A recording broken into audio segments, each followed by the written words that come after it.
Guys, સો આજનો video થોડો લાંબો હશે, તો ધીરજ ધરીને તમે આ વિડીયો જોજો. આજે અમે જે મૂવી જોવા ગયા હતા લાલો, તે એટલી સુંદર મૂવી છે. અને જેણે બી આ મૂવી જોઈ હશે તેણે નોટિસ કરેલું હશે કે એના જે કેરેક્ટર્સ છે, બધા એક્ટર્સ આપણા, તે સુહદ સર થઈ ગયા, કરણ સર, રીવા મેમ, આ બધા એટલા સિમ્પલ છે આખી ફિલ્મમાં, બટ એ લોકોએ પોતાની એક્ટિંગથી ખાલી ઓડિયન્સને આકર્ષિત કરેલું છે પોતાના તરફ. તો તે એક અલગ જ આમ ટેલેન્ટ છે. એ લોકોને એટલું સુંદર એક્ટિંગ કરેલી છે કે આપણને એ લોકો સાથે એક અલગ જ કનેક્શન ફીલ થાય. કોઈ બી કેરેક્ટર તમે લો, બધાથી તમને કંઈ ને કંઈ કનેક્શન ફીલ થશે જ આ ફિલ્મમાં. અને સુહદ સરની વાત કરીએ તો એમને જોઈને તો તમને ખરેખર એવું જ લાગશે કે તે કૃષ્ણ ભગવાન જ છે. તમને એ જ આભાસ થશે એ જોઈને. તો અમે તો આખી ફિલ્મમાં એટલા ઇમોશનલ હતા. તો મને એવું લાગે કે ઘણા ખરા લોકો સાથે એવું થયું હશે આ મૂવી જોતા વખતે, કે એ લોકો એકદમ ઇમોશનલ ફીલ કરતા હશે.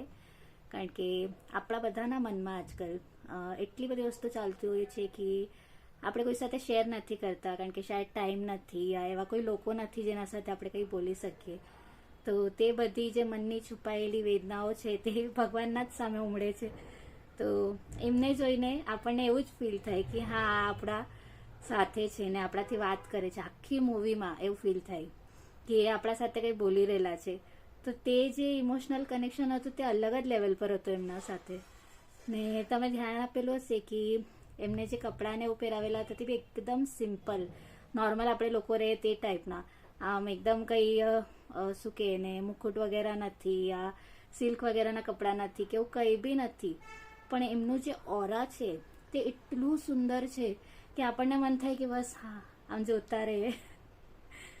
આ મૂવી જોઈને મને બહુ જ આમ અલગ જ કનેક્શન ફીલ થયું આ ફિલ્મ સાથે. તો મને એવું લાગે કે આજના ટાઈમમાં જ્યારે આવી મૂવી આવેલી છે તો આપણે બધાએ તે મૂવી જોઈને તે લોકોને સપોર્ટ આપવો જોઈએ. અને પૂરા ફેમિલી સાથે આપણે જઈને જોવું જોઈએ આ મૂવી. અને આ ફિલ્મથી હું બહુ બધું વસ્તુ શીખેલી છે, બટ તેના માટે એક અલગ વિડીયો બનાવીશ, કારણ કે આ બહુ લાંબો થઈ ગયો છે ઓલરેડી. તો ને ઇન્સ્ટા શાયદ એટલી લિમિટ આપતું નથી હજી, એટલે નેક્સ્ટ વિડીયોમાં આપણે પાછા મળશું. બાય.